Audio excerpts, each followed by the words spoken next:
Hey traders, welcome to another global macro update. Like always, we'll be starting off looking at the US equities and then we'll move on to some of the other asset classes to conduct our multi-asset analysis. So like always, starting off with the S&P, we do see that it's been able to potentially break out of this previous consolidation. We can see right here, we see that high that was hit on around 22nd and 23rd of July, which is also the resistance held from the previous highs with the trend line connecting the higher highs, and we have an ascending trend line that's a support that's more aggressive than the resistance, creating an ascending wedge to the upside. And it does look like we are hitting that resistance yet again. It's just a matter of if we're going to break or if we're going to hold this zone. So it looks like we're a little bit toppy right now. Let's look at the 1 hour. We do see that it is holding this nice level of supply, although we're still creating higher lows.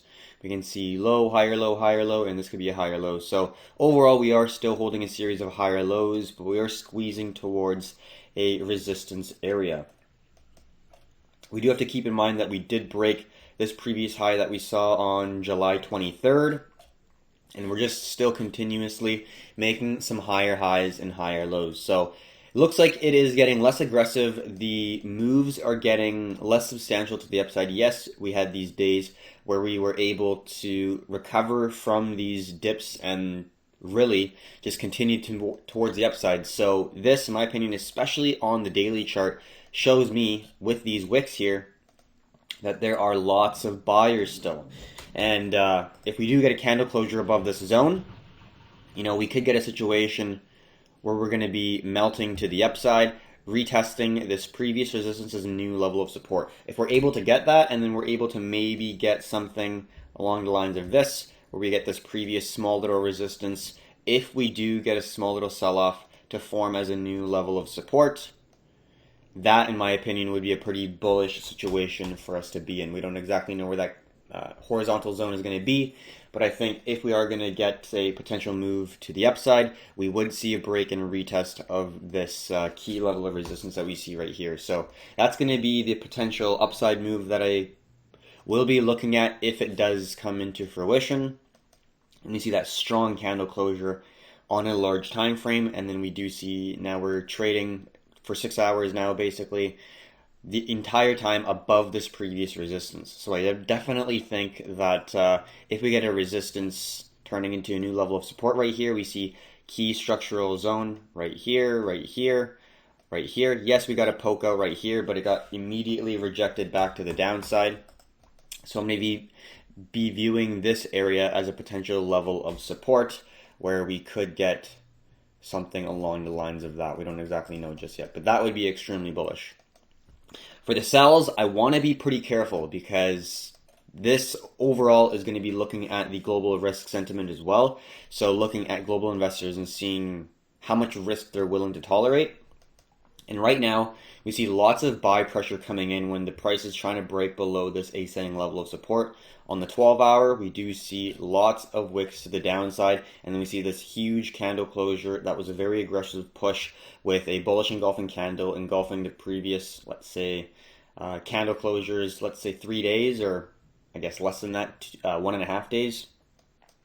But overall, we do see the candle closure still moving to the upside, so I'm going to assume that the momentum is still continuing to the upside. Although it is looking like it is weakening, we can see it's kind of topping right here, and then it kind of turns into a consolidation. But if we do get, like I said, a break and retest of this zone, that could be a pretty bullish opportunity here if we get a break and retest. But if we get just some continuation and then you get a big crack, that's not good, because then you're just getting weakening, and then this is just that last little push from the buyers. And then once you start to see some momentum push to the downside, you're going to see a lot of stop losses get hit and a lot of hope get lost. I think then we could see some pretty aggressive moves to the downside. The main level of support that I'm currently looking at is 3,200. That's that main key zone that I want to see the price hold above if I'm looking for risk on trades. We can see that there was wicks all to the downside near the $3,200 zone, so that's where I'm going to be looking for key levels of support if it does actually come back down to this zone. If it falls below, we'd then be looking for retests of this previous support zone as a new level of resistance. That would also confirm a potential head and shoulders, and then we'd be looking for confirmations breaking below the 3150 zone, right, or 3140 zone for the neckline. That would be the ideal situation for a reversal, is if we get a confirmation with a left shoulder right here, a head, and then a right shoulder right here. That would be a great opportunity for us to look for shorts, in my opinion. Or at least risk off trades. So that's a little bit of discussion on the S&P. We're now going to get into the Russell 2000 here. Quick discussion because there's not a whole lot that happened. Actually, we could just stick right here. We've just been consolidating. Yes, we've been forming slow actual candle closes that have been higher, but overall, we're just seeing a slow consolidation move to the upside. Not a whole lot to talk about. And then let's open up the NASDAQ. We've actually seen a little bit more interest here. I don't know why that's there. That would be a better spot for it right there. So we're basically at the all-time highs here, and we got a little bit noisy right here. I thought it'd be a little bit more clean where we got a descending zone connecting the lower highs. So let's get our right here, projection.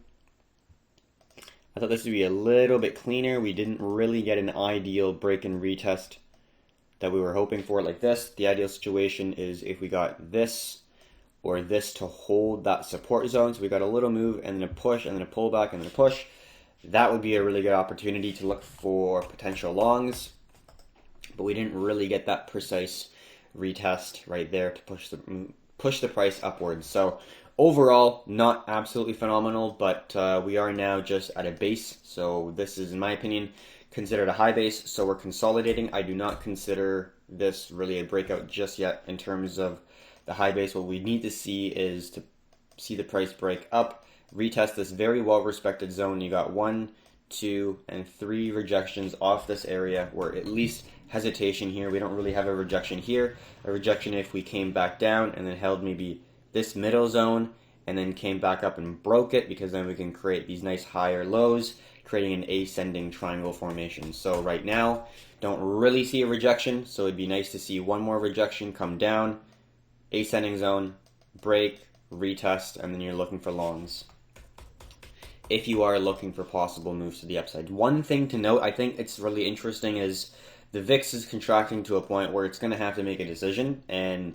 this is going to obviously be directly correlated with what the S&P does, because it's the volatility index of the S&P. But if the S&P is going to want to break to the upside, and if it succeeds, this is probably going to fade, and then the NASDAQ is going to be looking really good, in my opinion, for a potential long, because the NASDAQ has been a relatively strong index out of all the indexes that we're looking at, even globally, looking at the DAX, looking at the Japanese Nikkei 225, the NASDAQ has been performing or outperforming basically every index in the markets. So that's going to be something to look at, in my personal opinion. But if the VIX volatility index actually spikes up, that's obviously going to be very bearish for the S&P 500.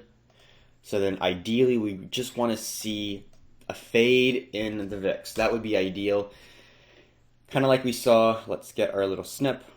Kind of like we saw like this. That would be the ideal situation. If we get a nice fade, little move to the upside, little correction, pullback maybe, and then a continuation of the S&P moving to the upside, where the VIX is going to be contracting even further to the downside. And we can see this 24 range was a key level of resistance, so it's going to be a new level of support. We bounced very hard back in June 5th, moving to the upside quite aggressively, while the S&P moved to the downside. So we're contracting in that similar type of formation, using that $24 range for a key level of demand. So we want to make sure that we are aware of a potential move coming if the VIX is going to be acting bullish on us, which would mean that the S&P is falling. So that's going to be something to keep an eye out on, or keep an eye on. But as of right now, we don't really see anything that is too concerning. So we're just going to keep it at that. And this is our key zone that we want to see break. Not just the descending zone, but also the horizontal structure at like 27.5. So that's the US equities. We're going to quickly now jump into the currency, so mainly the US dollar index. So this has been something to keep an eye on for sure, because a lot of things are compared to the US dollar. So let's just take everything off and start from fresh, because the US dollar is very important, especially because we can see it's a hot topic. Massive sell pressure coming into the US dollar. A lot of people are a little bit worried. Gold and silver are absolutely mooning. So if this continues, what is the US government going to do, right? That's the big question. So let's now go into a smaller time frame here, because we do see some bottoming potentially, but before we get into that, let's always start off with the monthly, weekly, large time frames and see where we currently are. Well, let's draw this. Not precise. It actually passed it if we want to get really precise. Unless we go that. It's pretty close to a potential low, in my opinion, in terms of a trend line. It's not perfectly precise. I have a type A, and then I have a type B turning into a type B, I guess you could say, candle closure, wick closure, and you have wick closure.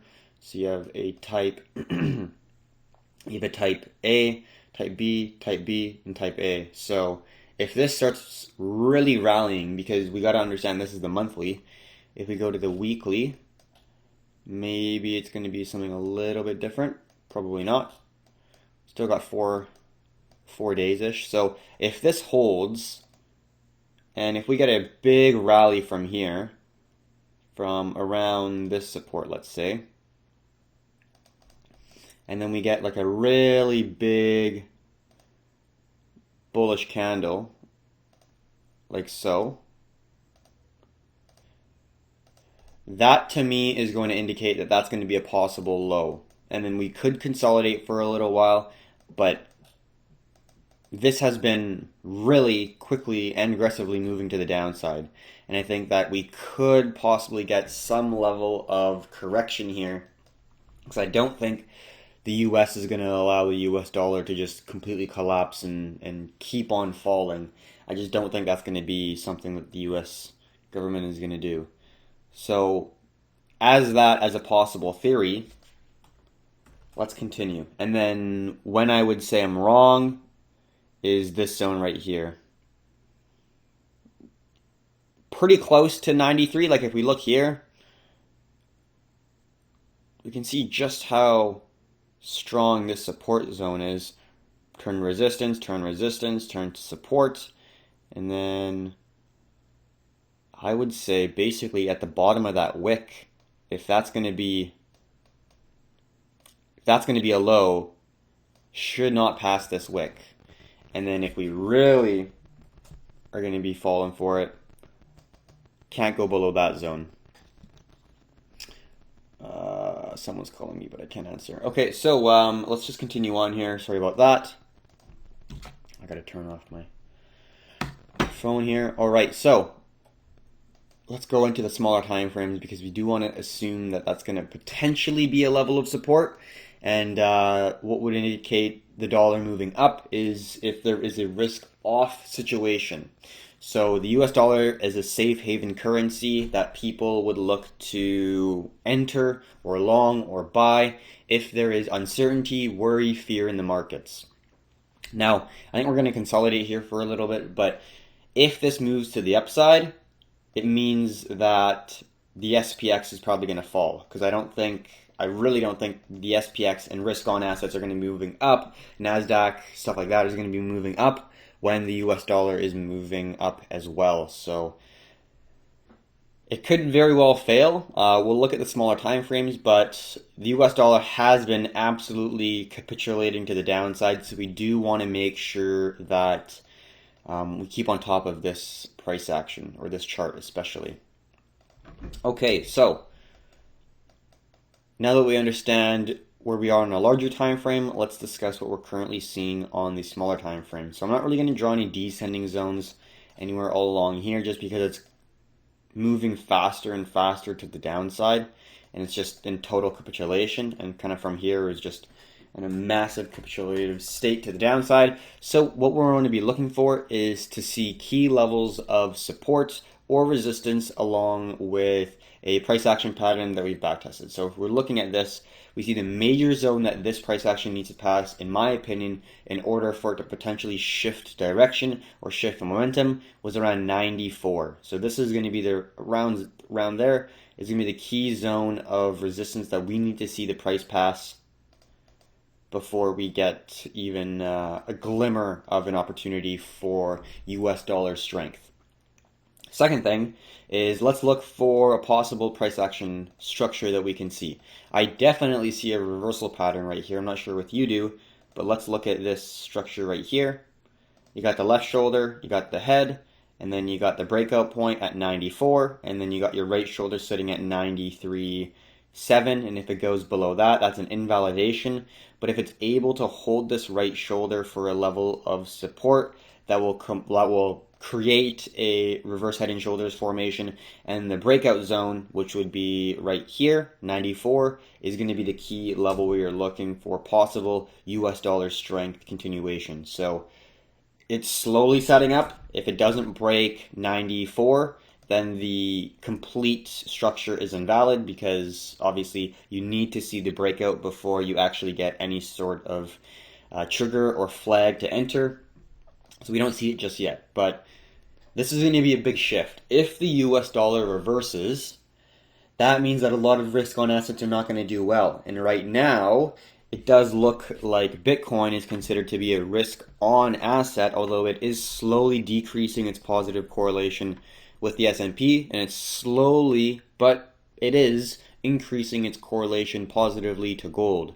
And that's what we're wanting to see, is we want to see Bitcoin and crypto resemble the characteristics of a safe haven asset, because in my opinion, I think there is going to be, in the future, time when there is monetary uncertainty, fear, worry in the air, in the markets, and people are going to be worried that the fiat currency system is collapsing sooner or later. I don't exactly know when, but with the amount of money printing, the proliferation of currency has never been so evident, in my opinion. So then there's going to be repercussions like we saw back in the late 40s, 50s, 60s, when there was cheap money, cheap credit, lots of money printing. They didn't want to raise interest rates because they didn't want to pay more money to pay for the debt. And then look what happened. 70s were extremely inflationary. Late 70s, gold was on an absolute parabolic bull run, and hopefully that's what we're seeing right here as well. It's very negative for people who do not understand the monetary system and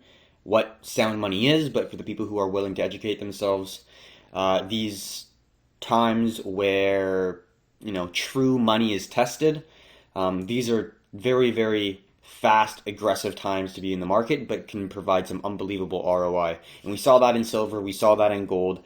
There's a slight hesitation right now where we're a little bit consolidating, but I do think that next push is potentially coming here. So we're going to be on the lookout for continuation patterns to the upside. So that's going to be my analysis on the DXY. We'll see where it goes. It'd be nice to see a potential reversal here, because we have a good idea of what we are doing.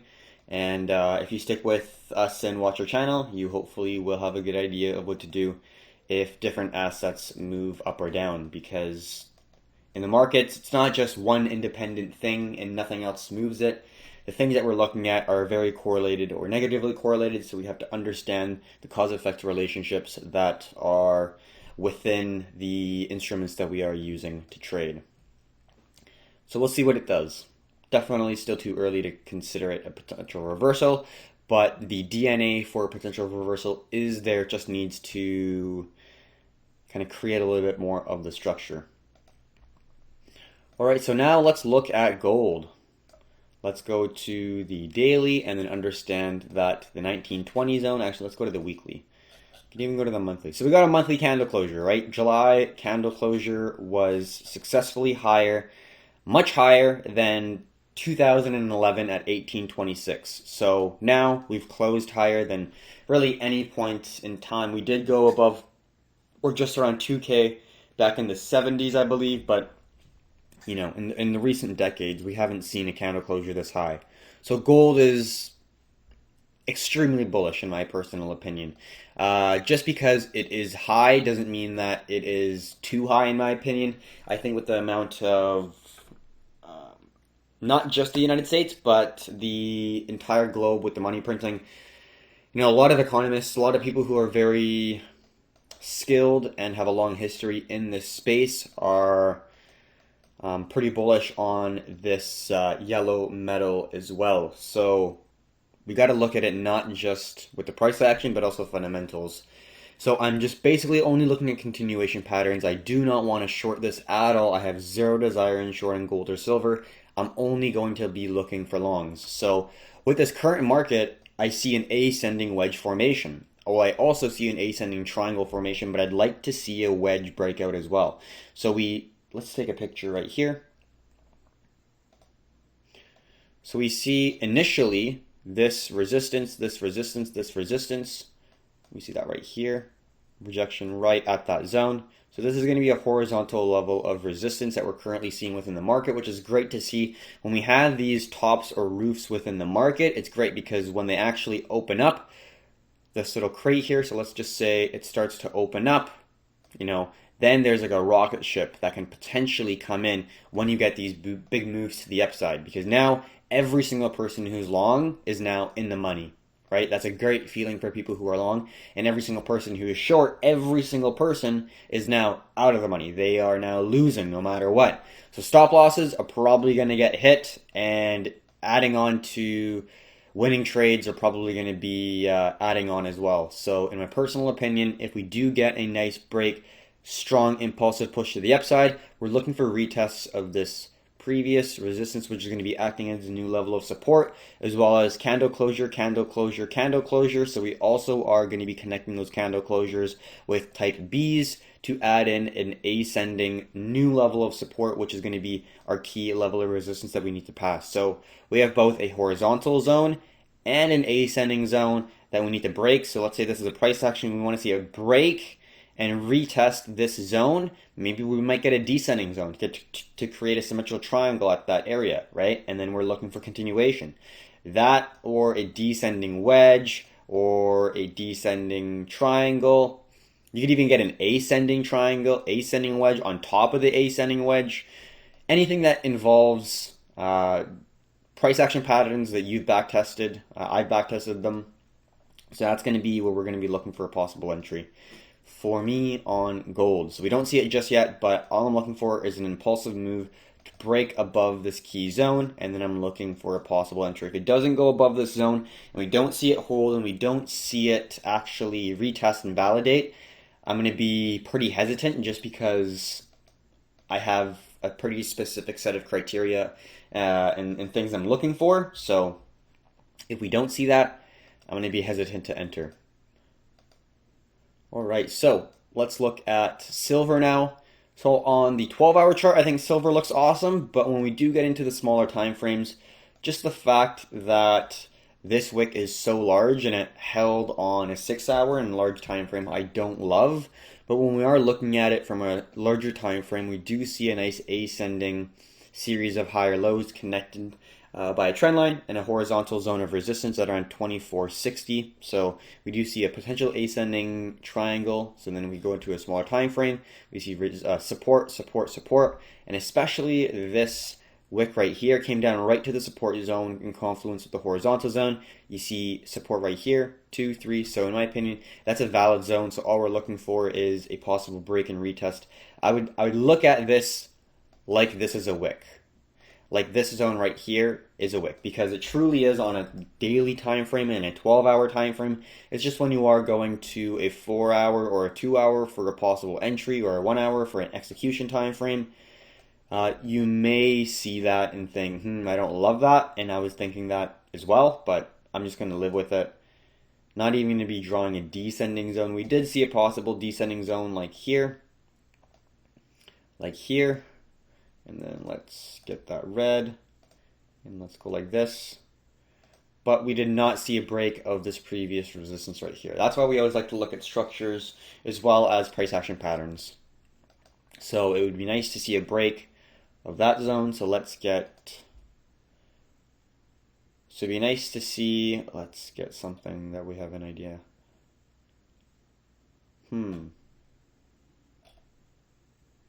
Just trying to think of... That's a good little section right there.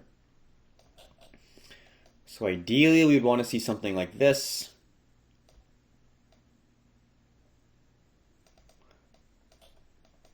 Obviously, you want to have a little bit more aggressive, but you want to see that nice clear break, that retest validation of that resistance into a new level of support.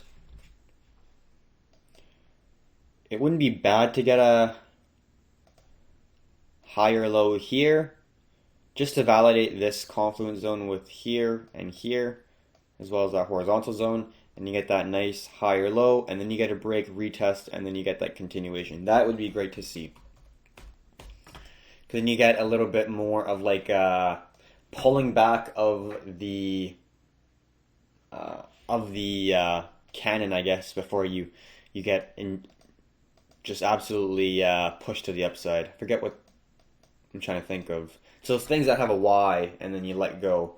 You pull back, the further you pull back, the faster it goes. I forget what that was called. But anyways, that's my opinion of silver. It would be nice to get a retest of the 23-ish zone. But overall, we're going to be looking at it from a 12-hour time frame standpoint, just because we have to understand that this is a key level of resistance. We're creating higher lows, and that's objectively an ascending triangle formation. So that's going to be what we're going to be viewing the price of silver. Silver doesn't look as good. Gold really looks well respected, whereas silver, you got to bend it a little bit. You got to be on a certain time frame and kind of like understand it from a large time frame to really get the good price action structure. Whereas gold, kind of on almost any time frame, it looks really solid. So we're going to be keeping an eye on gold, but silver is always a possible long, just because if gold's going to do well, silver is probably going to do well as well, especially at this point when silver has so much more catching up to do. All right, let's quickly take a look at crude oil here. So we know that this 39.65-ish dollar zone is a major level of support, and on the weekly chart we can see key level of resistance turning into a new level of support. So we're looking for the price to close below that zone. We have not seen the price close below that zone, but it does look like we are topping here with, if that's going to be the high, let's get our brush like that. So then if that's going to be the high like here, we can, oh, that's not where I wanted it. If that's the high here, let's just play around with this.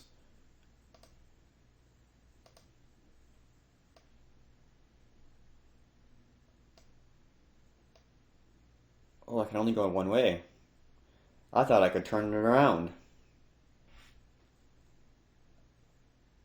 Like the opposite way. Okay, well maybe not. I thought it was a little bit easier than I thought. Let's see if there's any bit of topping. This is a pretty big top. Like that's a large, it's a large top. Nothing really. Wow. Yeah, I would say that is decent. Where you get a horizontal zone right there, and then your top's going to be like that. But I was looking for a larger structure, so then I can just lay it on here and then see how that looks. But unfortunately, I don't think we're able to get that. But it does look like we are topping. So we'll see where it goes. Like I said, major zone that we want to see break is 39.65 in order for us to look for any continuation patterns to the downside. Usually, you're going to see oil go down or be more bearish, whereas gold is going to be more bullish in recessions just because oil is used in production, transportation, there's less demand, there's less economic activity going down within a recession just because businesses are closing, less economic activity. And then there's more attraction towards safe havens as gold is a safe haven, especially I think in recent times because we've had the great financial crisis and we had the three QEs where the Fed really printed a lot of money. We have negative interest rates in some countries, or basically zero interest rates. We live in a ZIRP or zero interest rate policy world. Japan, Denmark, Germany, Switzerland all have negative interest rates, and America have been talking about it as well. I don't know if they are, but that's a situation where money is basically free, and there's going to be reactions from that policy taken because that can't be forever. That's not something that's sustainable. You can't just print money and print value and pay for things without it actually affecting the value of that currency. It's just not how it works. It takes time to dilute the currency for sure. It's not going to be instant, but it is inevitable. So that's going to be my discussion on crude oil. Don't really have a whole lot more to talk about. I'd like to see it start to break down before we get really into it. But I'd like to see a complete divergence where gold starts to really go up and crude oil starts to really go down. We've already seen that. WTI crude oil has actually recovered a lot more than what I thought it would. But overall, I do still think that I'm more bearish on crude oil and I'm still very bullish on gold. So I'll keep this on a smaller time frame just so I have a good understanding of how this head and shoulders is playing out. And I do not want to pass that zone right there. So I'll keep that just right here so I'm aware of it. I'll keep an eye out on the S&P on the 1 hour just to see if it's trying to break out of this zone. And then I think the rest of it is going to be for the global macro or the crypto macro update here. So I think let's just bring this back here.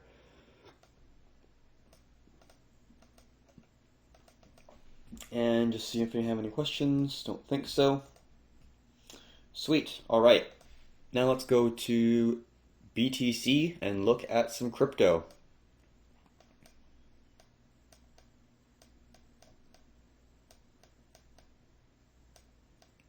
That a little bit smaller. Actually, we should go to the daily chart, and this is going to change quite a bit as well. No, we can even do like this. Remove drawing. That price action looks very similar to the one that we had in spring of 2019, which is right around here, where we have these big spikes down. Oops. We have these big spike down, but we still managed to melt up. And right now, we see a big spike down, but it's still holding. Right? That looks really nice. And it's squeezed out of its triangle. So when we go into a smaller time frame, we had a nice triangle, very similar to what we had right here. So on this massive sell-off, what did we have? We had a triangle, right? Not absolutely perfect, but we had a triangle. You can go like this, you can go like this, and then to move to the upside, retest the previous high, and then continue moving up. Looks like we're having a very similar situation right here. Let's just dive in right to the smaller price action because I'm sure you were all curious. Massive sell-off. You had a nice triangle. Right? I guess you could argue it's right here and it already retested. Let's get that zone right there. And I'm not going to be absolutely precise. Somewhere around there, let's say. Have to look at a smaller time frame. We see a series of higher highs and higher highs and, sorry, lower highs and higher lows, squeezing towards the apex. And then once you see a break, you get a nice impulse push to the upside, and now you are retesting the previous high as a new level of support. So, which way do you think I think it's going? I personally think it's going to continue towards the upside. We can extend this out further.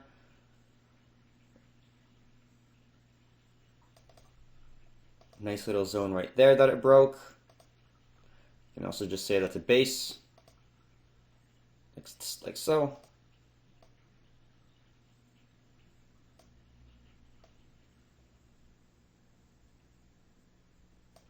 Kind of like that.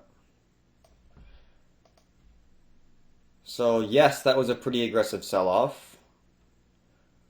I was personally being pretty patient. I didn't want to get to, well, I'm never really jumpy, but I didn't want to come to a conclusion too quickly. Really wanted to make sure that price action was going to give me a confirmation, which in my opinion it is right now. So what am I doing right now? I'm looking for continuation patterns on BTC as well as some of the other possible altcoins that we're looking at. So what do I always like to do whenever I'm looking for continuation patterns? Well, we see a nice base or demand zone right here at around like 11K. We see the price squeeze after a massive dump, so that in my opinion is a reversal pattern. That's a completion of a bottom. We broke the previous high, the highest high it made from the first sell-off, so now the trend is already complete to move to the upside because we've broken this zone. If we held below this zone, completely different story. But now that we've broken above this zone, we're looking for continuation, and we already see a squeezing on the 30-minute chart. 15. Let's just go make this a lot bigger. And let's see what the recent price action looks in terms of the volume. It's looking like there's more bullish volume on the moves to the upside than there is sell pressure moving to the downside. So that looks very promising. And then we can just draw in a nice little ascending zone like this.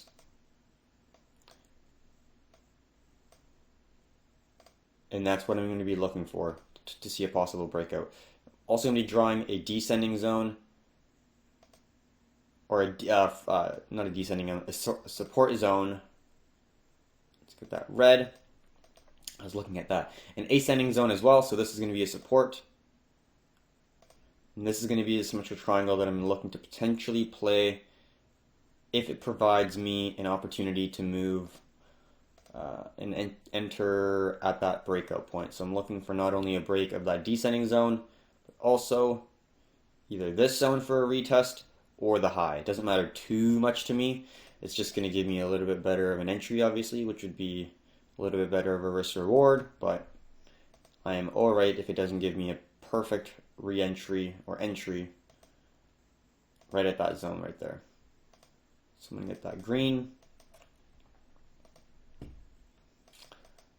It's looking pretty good in my personal opinion, and we can see if we're going to the larger time frames, this is a candle closure and then it turned into a wick closure. So this 11,437 zone is going to be a key level that I want to see the price break before we look for continuation to the upside. And then if we're looking at possible zones for this triangle,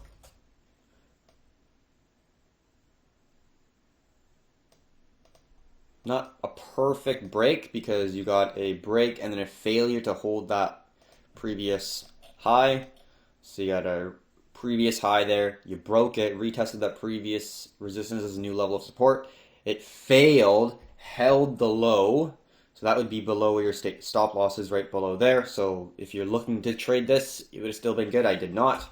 I'm just looking for more confirmation. That's what I meant when I said I was looking for more confirmation to see a impulse push to the upside, a pullback, a contraction, and then I'm looking for an entry before that next expansion point that we're hopefully going to get here soon. So in terms of possible targets just for this zone, we see right here. So then I'm just looking at the previous resistance and support at around 11.7. So then if we are looking at the smaller time frames, let's go right here. Let's see, you're getting an entry right there, below the previous low, 3.3. That's pretty decent. So that would be the ideal situation that we would find ourselves in if we are looking for a possible long. I'm definitely not looking for shorts on Bitcoin right now. I just don't think that it is going to be something that has a high probability just yet. So that's going to be my option for BTC. We'll see where it goes from here, but that's going to be the play that I'm looking at right now. So basically, continuation of the momentum. All right, let's quickly look at the altcoin market. Altcoin market cap is booming past the previous resistance here, going on to the next major zone, which is going to be right around here. So let's get some of these. Don't need that. Don't need that. So we're at the next level of resistance, but it obviously is very aggressively moving to the upside. So we want to be looking for continuation patterns to long altcoins and BTC. I'm just changing what I'm looking at on another chart here.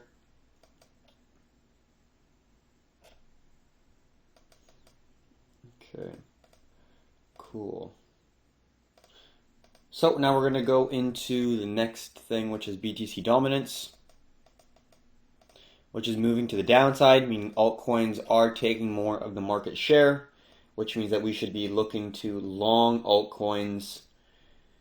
I'm personally not even looking to short altcoins just yet because there's more opportunity to move to the upside, unless you get these massive sell-offs, but I just think it's more predictable making moves to the upside right now, so that's where I'm going to be looking. So I'm just drawing or redrawing the BTC chart that I drew initially, just so I have it on my other chart. But we are going to be looking for altcoins because we do see that the BTC DOminance is falling. If it falls below 61, 65, and falls below the support zone, I think it's going to potentially fall pretty aggressively. We have seen during previous historic massive sell-offs that it can move very, very aggressively. And it is kind of slowly moving right now, but I think if the overall momentum stays exactly the same and altcoins continue to rally, you're really going to start to see some speculation within the crypto market. So that would be very interesting to see. BTC, a little bit of hesitation within the volatility, but if we're just sticking to the daily, we do still see it climb quite aggressively. So we're looking for BTC to continue its volatility.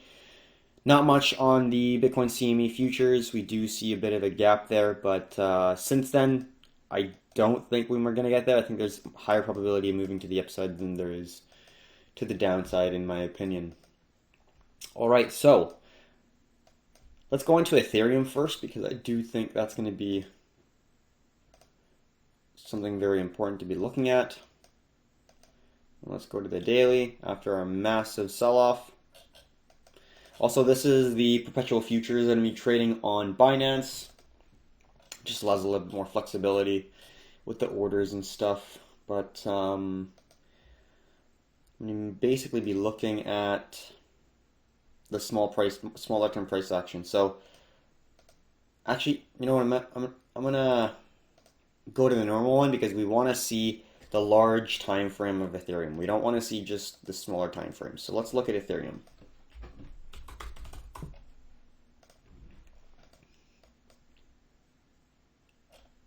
Is this a 3-minute? Oh, wow.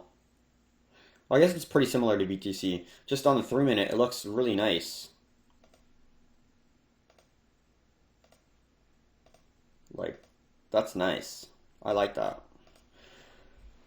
Might be something to keep an eye on, that's for sure. I might actually just throw it on my other monitor just to see what it does. I don't love trading smaller time frames, but if we are in a little bit of a bull run, let's say, I do not hesitate to switch to smaller time frames and just trade the small stuff because it gives some unbelievable risk rewards. It can. It's just you get more opportunities. That's the thing. And if you get more opportunities, if you're really managing your risk well, and you're only risking, like, let's say, for example, 1% of your account, and then sometimes you get risk rewards of like 10, those are going to be the big winners because they can just run and run and run. Like, let's say you're risking 1%, and then it takes you up to 5%. Move that stop loss up to break even or a little bit higher, and then whatever it goes up, you're risking absolutely nothing. And that's the type of situation that you want to find yourself in. So now let's go to the weekly chart. And we can see Ethereum just broke out of its major long-term resistance zone at, let's say, $300. It is making a bullish push to the upside. The main zone, if we get any sort of sell-off, that would be a really good opportunity for a possible buy, would be around $300. That would be phenomenal in my personal opinion to see. Doesn't mean that we're going to see it, for sure. We see lots of volatility within the move to the upside, but I think the impulse push should come before we actually get a pullback to retest, if we even retest. Like I said, I'm not looking for any shorts at all. I'm only looking for continuation setups, so we'll probably see some level of pullback, but when we go into the smaller time frames, we'll maybe see it a little bit more clear. Not too much. Just lots of volatility there. Held that previous resistance. Yeah, it's holding up very well.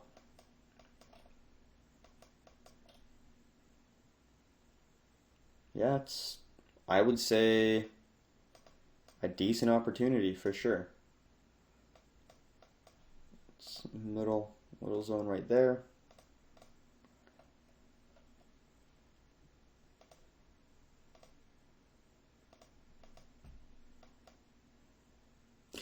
Yeah, it'd be nice to see something like this, to be completely honest.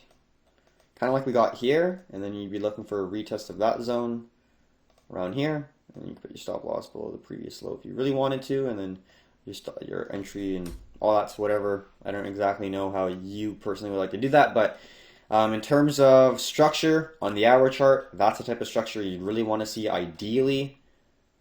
So if it doesn't break this triangle to the upside, and if it starts to fall, that could be the second high, the second lower high, and then we could see a structure come in. So that would be nice. This pullback is really nice to see because you get your main high and your main low, and then you get the squeeze from there. So when we get these big sell-offs, I'm looking for a lower high and a higher low, lower high, higher low, and I'm looking for squeezing. In that triangle there, I don't really love it, to be completely honest. I'm not really probably going to trade it. I'm just scoping it out. I would have to not only see the triangle break, but also maybe not that perfect zone. Maybe that turned into, yeah, that would be a better situation. Support, turn into resistance. And then you see this section here. And then you're probably going to be looking for some level of resistance or profit right there if you see that as a potential trade. And then just seeing where this goes. Yes, it's not fully to that zone. I think there are better opportunities, to be completely honest. Ethereum looks alright, but I think things like BNB, where this consolidation is on top of that zone, makes it look a little bit better.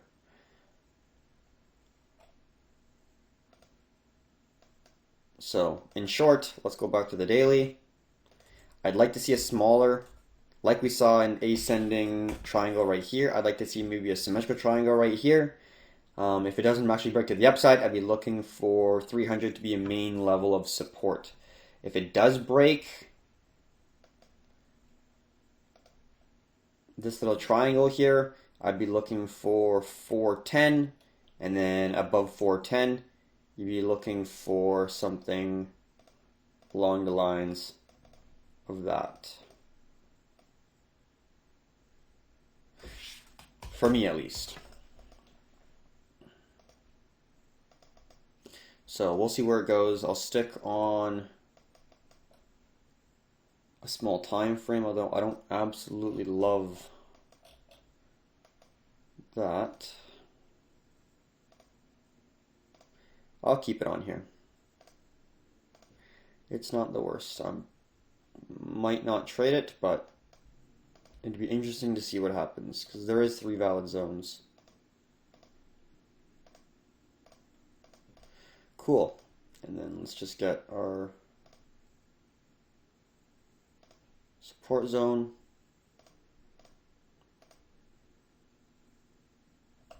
Let's just bring this back.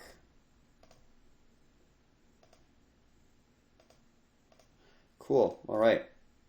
Let's just make that red turn to green. And we're good to go. So that's going to be Ethereum on Binance. See a very similar thing right here. See an ascending zone, see an ascending zone of resistance, but if we go to the smaller time frames,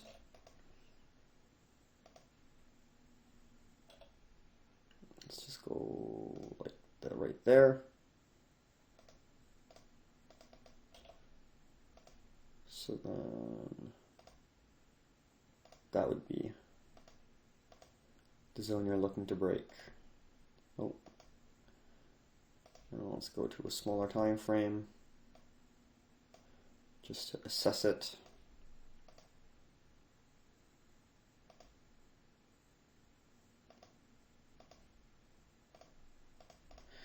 Cool, and I just threw on some resistance zones that looked like it was connecting, but I don't think that's going to be too much of a worry, to be completely honest, after looking at Bitcoin and where Bitcoin is.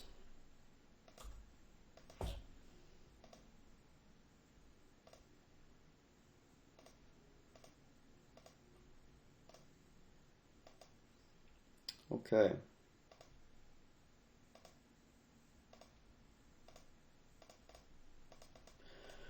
Cool. So that is Ethereum. Now I'm going to take a quick look at BNB. So let's go to the daily chart.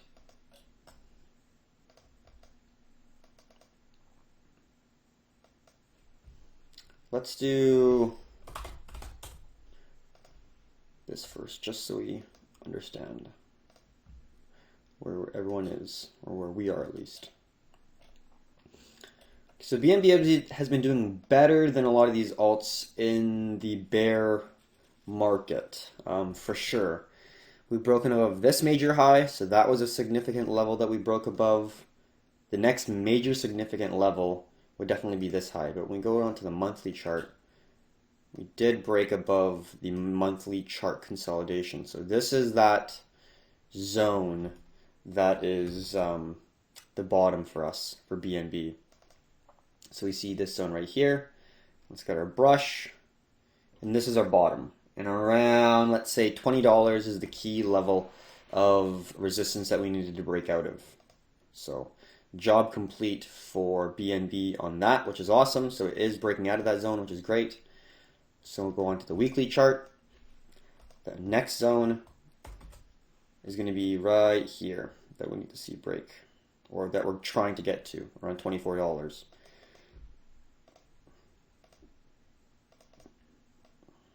I'm just going to draw that. Probably not going to even put that there. I'll see on a smaller time frame if we have something that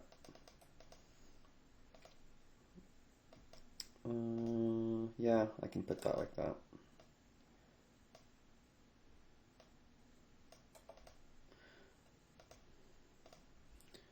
And then I did not trade this, but in hindsight, you can always obviously see things that you didn't before.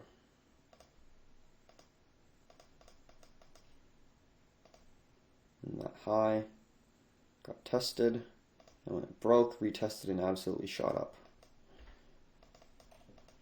And this is that new key level of support. So let's go on to a smaller time frame and assess this a little bit more.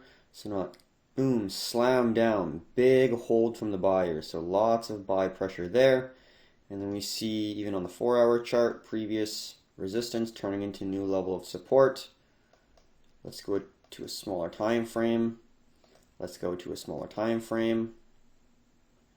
And you can call it a base because we got this right here. This is going to be the key level of demand. And I want to see a squeeze, so we do see a little bit of that happening, which is really nice.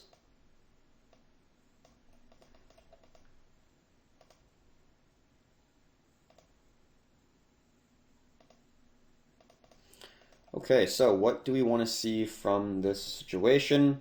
Ideally, we want to see this area hold, even if there's wicks coming below that zone. We want to see price action hold this key level of support, contract, and then like always within any squeeze, you want to see not only the price action break, but you also want to see the market structure so you don't get something like this, where you thought it was a squeeze, you entered on the breakout, it hit the next level of resistance, and then it just continues to fall. I've had that happen too many times where I said, screw it, I'm going to change my system, and then I only enter now if the price not only breaks the price action structure, but also breaks the market structure high. So then it doesn't go from a consolidation back to a downtrend, but it goes to from a downtrend to a consolidation to an uptrend.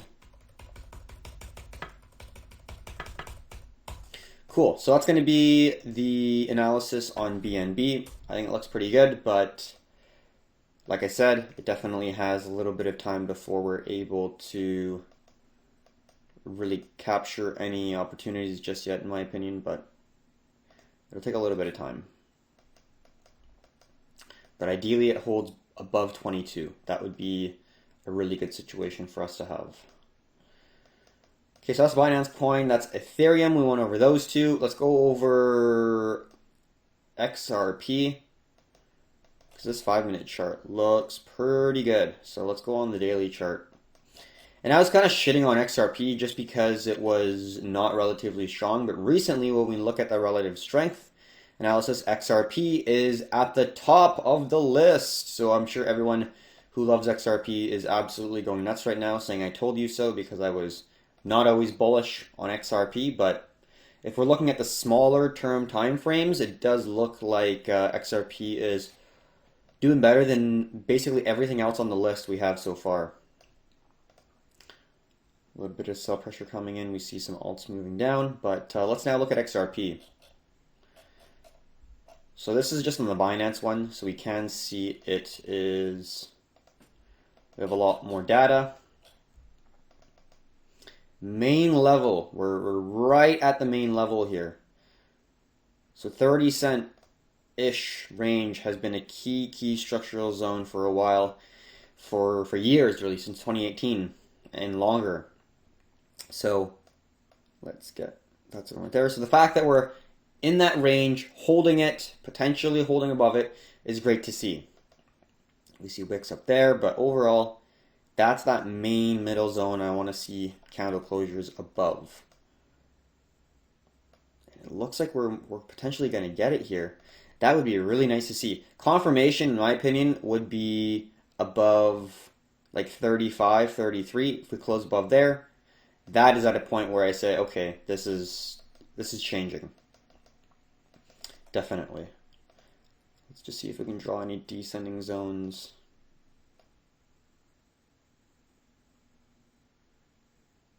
Yeah, I'd say that's a pretty decent descending zone right there.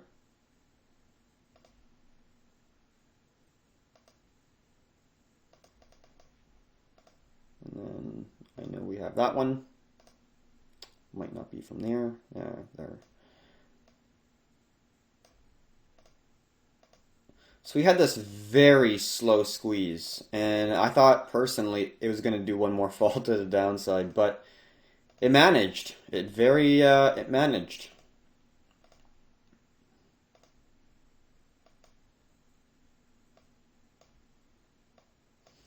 Right, and then you got the support zone that held. Not really well confirmed just because there's only 2 zones. Absolutely blasted through that high. And now we're on to the main high here. Let's just move that a little bit higher up. But it did hit that zone and that zone. Wow, at the same time. Yeah, that's a lot of volatility. So let's look at a smaller time frame here. Although we do have to quickly, let's look at BTC to see what it's doing here. We do see coming back to the low. Yeah, we'll see if it breaks 11,437. So let's go back to XRP.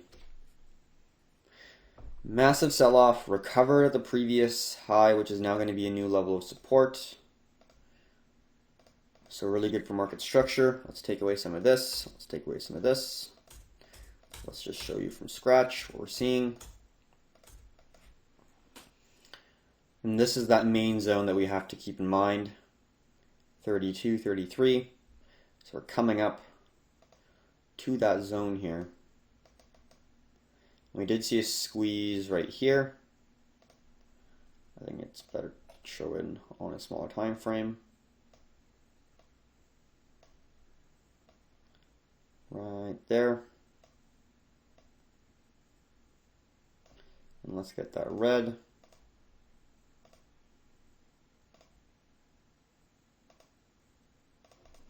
So we want to be a little bit careful. I do see an ascending triangle formation on the top here, but they're going right into a major level of resistance. We do have to understand that. So keeping that in mind, let's actually go on to a 5 minute, just to see if we have a wick that we can actually hit. Like so, perfect. So then we go back to the 30 minute. We know around this zone is a wick present. And we go like this. So we squeezed out, very similar to BTC. This was our high. We broke it. And then let's go to the smaller time frame here, because if we are using this as a squeeze, let's go from here to here. And it's going to be this breakout right here.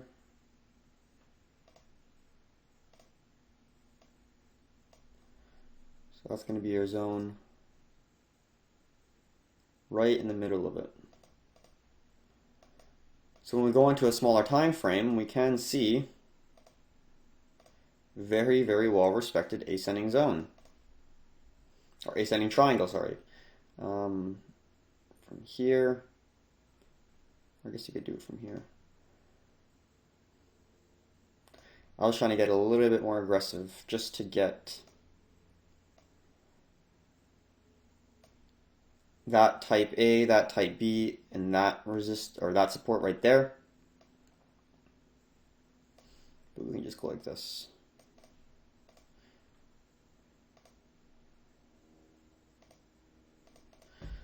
Like so. And then let's go from here to here. And from here to here. So it's in a pretty relatively similar spot in terms of where a potential target's going to be. So then that's in confluence, which is great. And just look at some possible, not much in terms of risk reward that we could get. I don't love it. To me, I don't absolutely love it. Just because the risk reward isn't really worth it. That's a major, major level of resistance. Doesn't mean that we're guaranteed to hit it. There's definitely not. But look at how aggressive we move to the upside. I think I'd like to see a little bit of consolidation here before we jump right in. I think BNB is showing a little bit better right here, where it's a little bit more clear. Ethereum's a little bit more clear, whereas XRP is clear, but it's just been running a lot, which is good because you want to be continuing the structure, but that's a little much, I'd say. Whereas if we're looking at Ethereum, that's pretty bullish as well. So maybe they're all bullish. Let's zoom in here.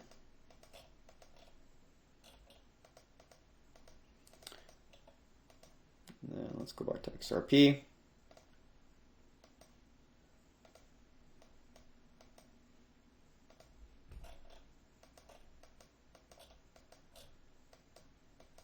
To see a nice hammer candle closure on a key level of previous resistance, new level of support, which is good to see.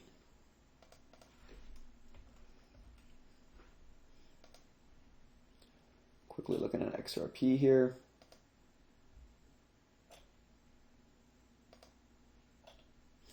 Okay, cool. So that's going to be XRP. Don't really see any questions coming in, so I'm going to go jump into the next alt that we're going to be taking a look at. Don't love any of these. Cardano is something that looks great on a large time frame, but I just think it has a lot more to go. Where you see resistance, resistance, resistance. I need to see the price break before we really look for any entries. Just because we see this nice structure right there, very well respected, and it'll set up for a large time frame, kind of like we saw right here. It's set up for a very large time frame move to the upside. I think this will also set up for a large setup time frame move to the upside, but I think it still has a decent amount to go before we actually get a move to the upside. So Cardano is on a halt for a little bit here, just so we have a better structure to trade. I don't really love it. It has not performed that well after the sell-off compared to, for example, XRP is doing pretty well after the sell-off right here. We're almost at the high. BNB is doing extremely well, passing the high from the sell-off. Qtum, which is doing kind of well, but I'm not really going to go talk about it because it hasn't been doing super awesome in terms of relative strength. It's been on my list, so I keep it on here, but I don't really absolutely love the price action, what's going down. XRP looks a little bit better. And then let's continue on to Link, because Link, in my opinion, does look pretty good, although right now it just is trying to make it up, but it's not. So let's go to the 6 hour to understand what happened. So the 6 hour, I'm sure you can see, was a descending, so let's just keep this on here. There was a descending zone right here, as well as a horizontal zone. So we had a nice descending triangle formation, very well respected, great structure, and then we got this nice contraction and price action. And you got this massive move to the upside, but you got a dump that just dumped below the support there. So a lot of stop losses were hit, but there were more bulls to pick up the price back up, holding it above the $7 range, and then we got what it looks like to be a breakout right now. So that previous resistance just broke out, candle closure, and now we're retesting from a previous resistance into a new level of support. So we'll take that away, and we'll kind of re-look at this stuff because there was a squeeze that occurred here. But let's just take all that away and look at a large time frame here.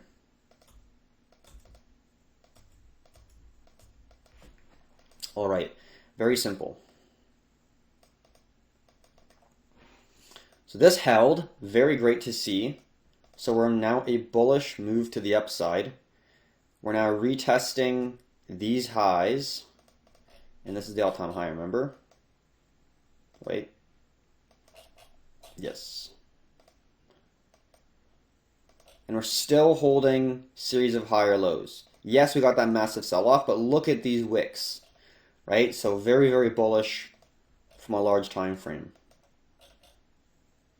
And when we jump into a smaller time frame, still, it's holding these nice higher lows, right? Yes, there was a little bit of noise right there, but I'm willing to accept that within my chart, personally. Let's get the projection.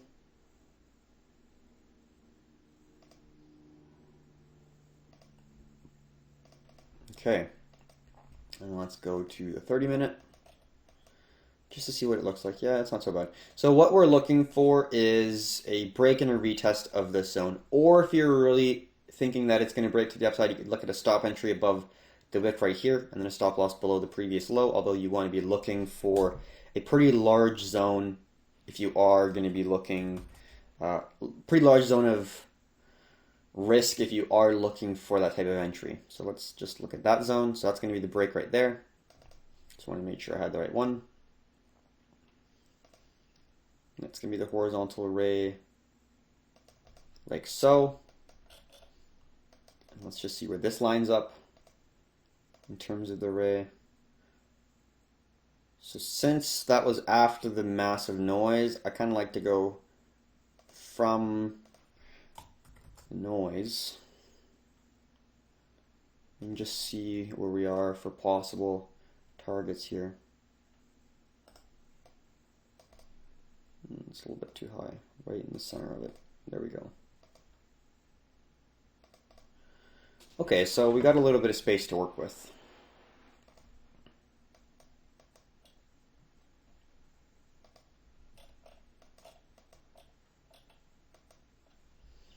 And then if we're going to go like this, we can just see it slowly make a move to the upside.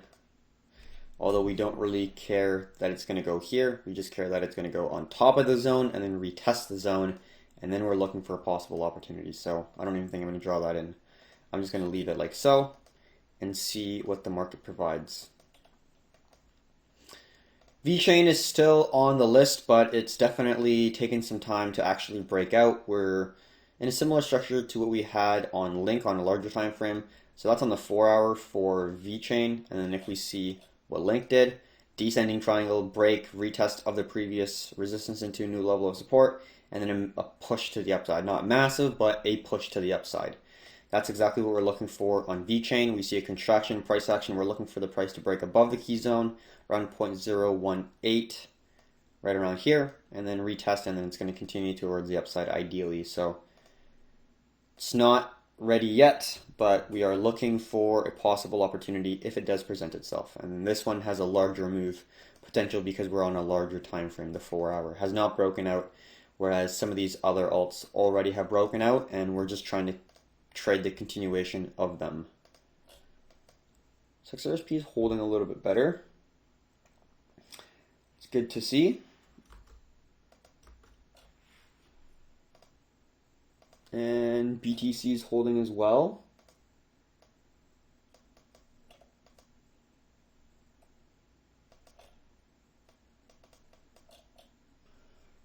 Okay.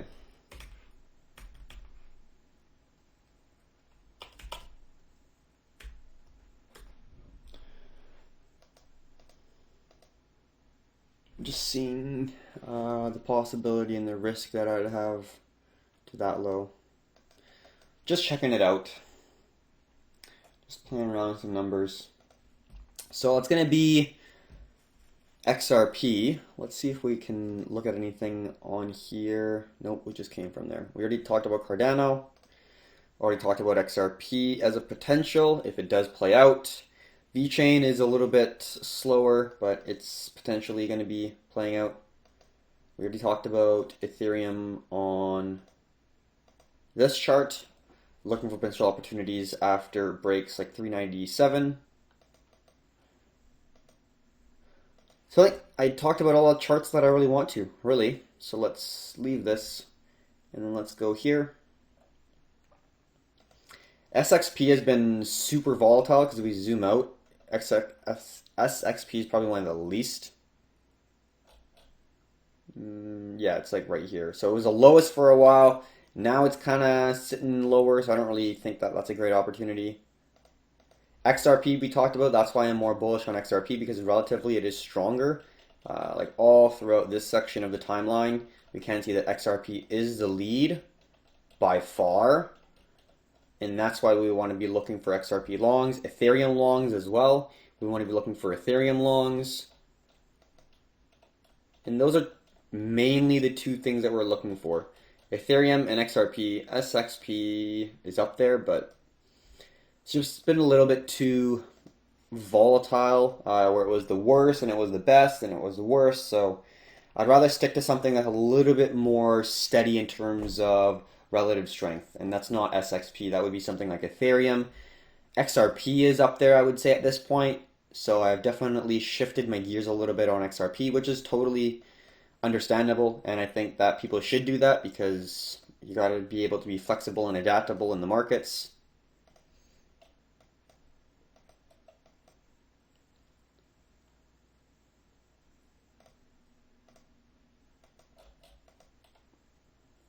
Alright, so I think that's going to be the end of the video. Don't really see any questions or comments coming in, so I'm going to close it off there. Thank you very much for watching. Hopefully you enjoyed it. If you have any questions, drop a comment in the comment section below, and hopefully you have a good rest of the week. It was a good weekend for me. Hopefully you had a good weekend as well, and hopefully you have a good week trading too. So if you got any questions, drop them down, and until next time, have a good one, everyone.